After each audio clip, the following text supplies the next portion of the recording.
Olá, meu amigo, minha amiga. Estamos de volta com o nosso Portal do José, nesse final de sabadão, com muita coisa importante acontecendo aqui no nosso país, principalmente no cenário da política. Isso porque tempestades estão ocorrendo no campo da direita, no campo do governo, no campo do progressismo, mas com consequências completamente diferentes. Algumas situações podem ser remediadas, outras não poderão ser remediadas, como, por exemplo, uma cadeia. Mas quem será que está com o pezinho na cadeia e está muito desesperado em meio a uma situação que apontou aí um alerta muito grande para o governo Lula, que foi o resultado da pesquisa do Datafolha de ontem. Eu vou analisar com vocês algumas situações que estão no meio dessa história toda e vou fazer também com vocês algumas projeções de situações que podem acontecer aqui no nosso país.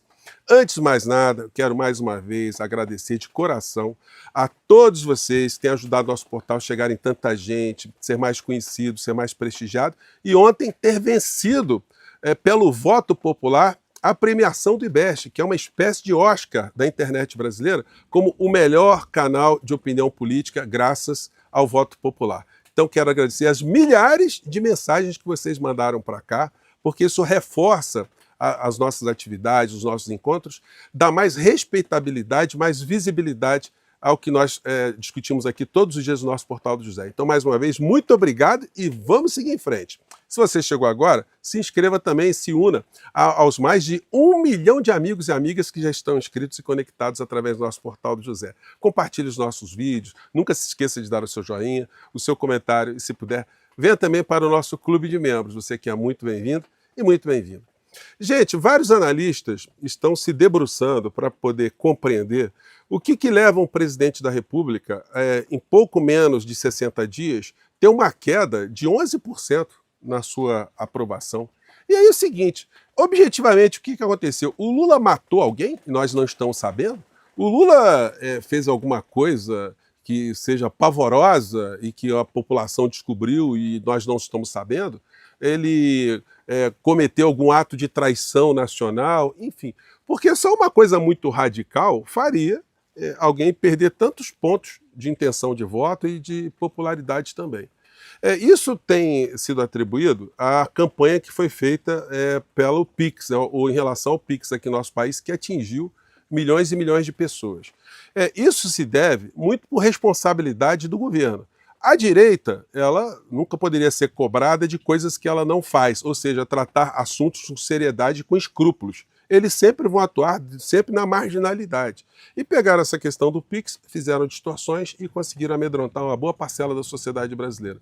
Como eu tenho dito sempre aqui para vocês, há um ponto central no governo Lula que ainda não foi resolvido. Talvez o remédio nem seja o apropriado, que é colocar ali um publicitário. Como eu tenho dito a vocês, sem o presidente da República estar presente nas redes sociais de uma forma orgânica, de uma forma permanente, escutando a sociedade, pautando a imprensa, tendo a sensibilidade de perceber as coisas que estão acontecendo fora da redoma, que é montada em governos como o governo atual, a coisa vai ficar complicada. A gente vai ter que ir na sorte ou ir na rejeição total à extrema-direita. Só que no meio dessa história pode surgir um oportunista, um vigarista, como outsider, o cara antipolítica, etc, etc, etc, e carregar todas as intenções de voto de pessoas que estão insatisfeitas para um vigarista, como aconteceu na Argentina. Gente, o recado que a Argentina deu para a gente está muito claro.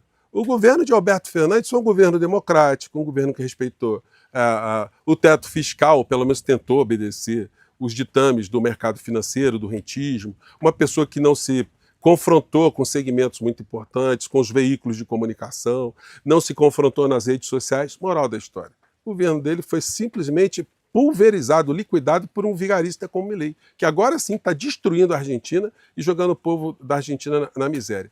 Então isso teria que servir para todos nós como um grande ensinamento. Eu conversei algumas vezes com Paulo Pimenta, falando da importância de estar próximo das redes sociais, o presidente estar interagindo. Mandei várias vezes vídeos com lives do López Obrador no México, mostrando o método, a importância, como isso ajuda a politizar a sociedade, como isso pauta a imprensa, como isso neutraliza mentiras, enfim. Mas absolutamente nada foi feito. A TV pública, a rede TV pública no nosso país é um troço nulo. Me desculpem os servidores que estão lá, pessoas queridas que estão lá, mas simplesmente não existe, não serve para absolutamente nada. Só serve para a direita dizer que a televisão, a rede de comunicação está gastando 900 milhões de reais por ano, para não fazer nada, para dar traço de audiência. Então tem muitas coisas que não aconteceram no campo da comunicação na gestão de Paulo Pimenta, e o que tudo indica é que o presidente Lula não quis ceder, não tinha saco para lidar com isso.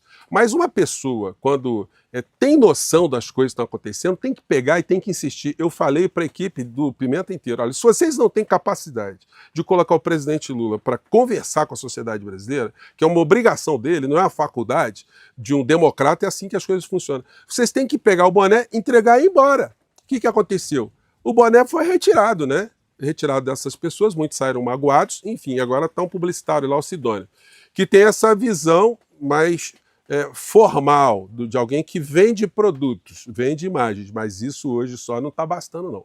Então, mais uma vez, eu quero enfatizar, estou buscando contato com a equipe lá da SECOM, porque todos os youtubers do nosso país, do campo progressista, fazem o mesmo diagnóstico. Isso não é uma genialidade aqui do nosso portal, de nós que estamos aqui. Não, isso é perceptível por todos nós que estamos no combate permanente a essa extrema-direita todos os dias. Então isso tem que ser mudado, isso tem que ser enfrentado. Então vamos ver aí se essa pesquisa que apareceu agora, que tirou tantos pontos do presidente da República, se serve como um alerta muito grande numa tempestade que os analistas chamam de perfeita. A tempestade perfeita.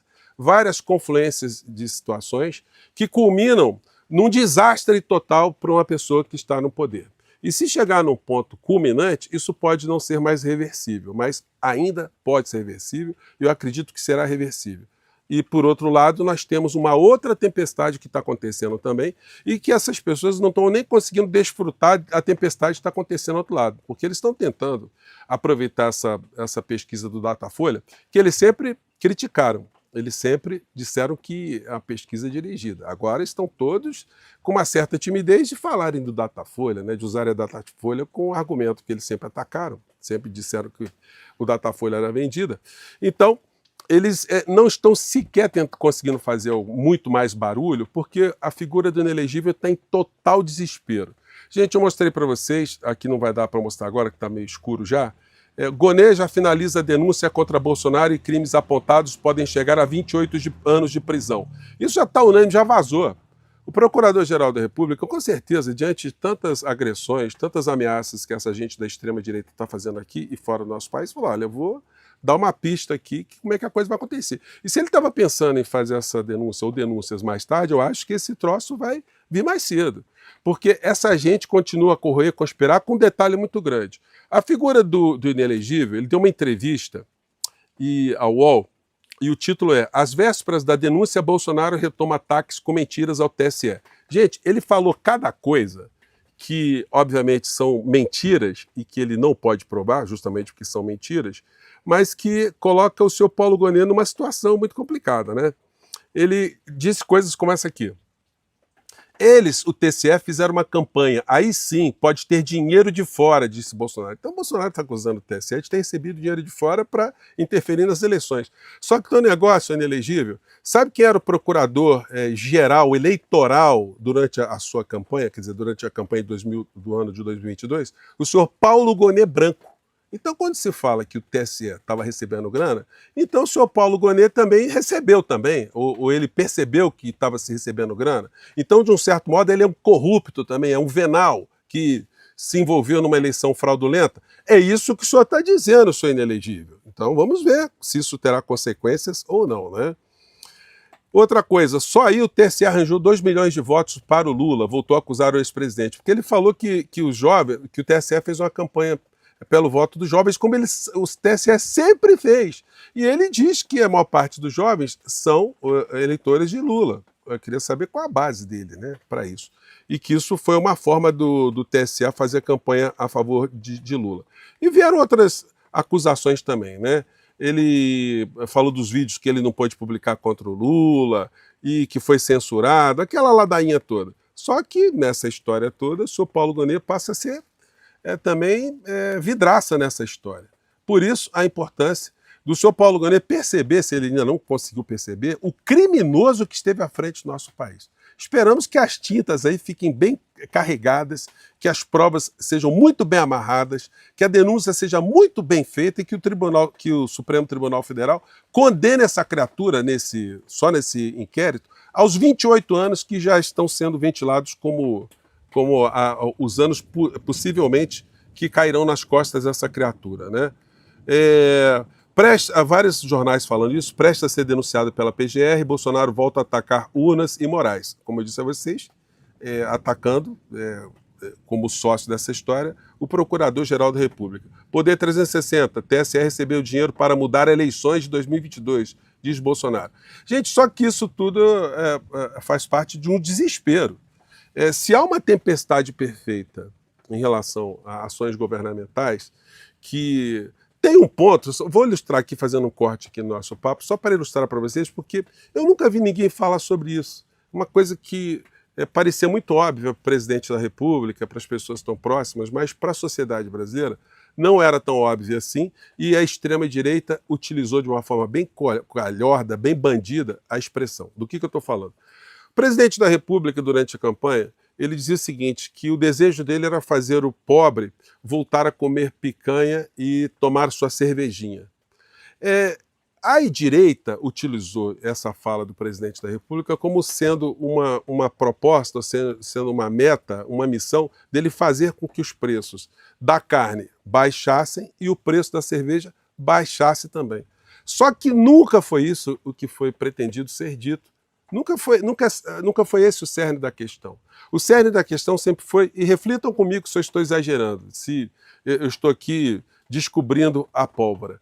O que o presidente sempre quis dizer é o seguinte, que o salário do trabalhador, o salário do povo brasileiro, as condições de vida do trabalhador, do brasileiro, da brasileira, daquele que é empregado, daquele que empreende o nosso país, se a condição financeira melhora, ele tem condições de adquirir outros bens de consumo. Ele pode tomar cervejinha, pode tomar picanha, pode viajar, pode comer picanha, pode viajar, pode ter um lazer, pode ir a um cinema.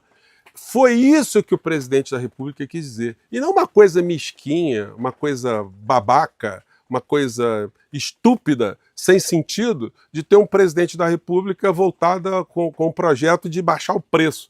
Olha, o meu projeto de governo é baixar o preço da tangerina. Eu quero que o povo volte a comer tangerina. Eu quero baixar o preço da melancia, baixar o preço da picanha. Não foi isso. Só que, vejam só, uma coisa tão óbvia que foi dita pelo presidente da República jamais foi capitaneada pela área de comunicação do governo e esclarecida para a sociedade brasileira. Isso nunca foi advertido ao presidente da República. Presidente, olha só, explica esse negócio da picanha e da cerveja, porque a direita está usando isso de uma forma totalmente distorcida. E até hoje isso acontece. E aí o que acontece? Os deputados bandidos vão lá para o Congresso Nacional com plaquinha, né? Cadê a picanha, cadê a cerveja? E faz esse discurso reiteradas vezes, sem que o presidente da República, sem que a área de comunicação tenha conseguido fazer um esclarecimento e rebater essa situação de uma forma eficaz. Isso, gente, meu amigo, minha amiga, eu garanto a vocês que deixa todas as pessoas que votarem Lula, que combatem essa extrema-direita, esses insanos, numa situação de perplexidade. A gente fica assim, meu Deus do céu, o que está acontecendo? Por que esse troço nunca foi enfrentado? Por que isso nunca foi explicado? Enfim, dá tempo de resolver tudo isso. Basta se ter ali alguma técnica, se aproximar mais da sociedade brasileira, finalmente fazer as lives, copiar exatamente o que o México fazia, que o presidente López Obrador fazia e que Cláudia Sheinbaum está fazendo agora. Isso pode reverter de uma forma muito intensa coisas que estão acontecendo hoje no Brasil, porque muda a percepção das pessoas sobre fatos, desmonta o que a extrema-direita está fazendo. E que agora tem um grande problema, que é evitar que a figura do inelegível vá para a cadeia, mas isso eles não vão conseguir. E toda essa espuma que eles estão fazendo, gente, é para justificar duas coisas. Ou a fuga do inelegível, né, ou um pedido de exílio, uma coisa assim, porque ele está descredibilizando todos os dias a justiça do nosso país e aquilo que aconteceu, que o levou a estar nessa condição de um calouro, de um candidato fortíssimo para Papuda, Bangu 8, Colmeia, ou outro, Colmeia não, ou Colmeia é só para mulheres, né? Mas uma outra instituição congênere. Bom, eu vou ficando por aqui, gente. Olha, o sol há de brilhar novamente. não para essa gente que está vendo a papuda e a colmeia pela frente. Fico por aqui, um grande abraço, mais uma vez muito obrigado e até o nosso próximo encontro. Tchau!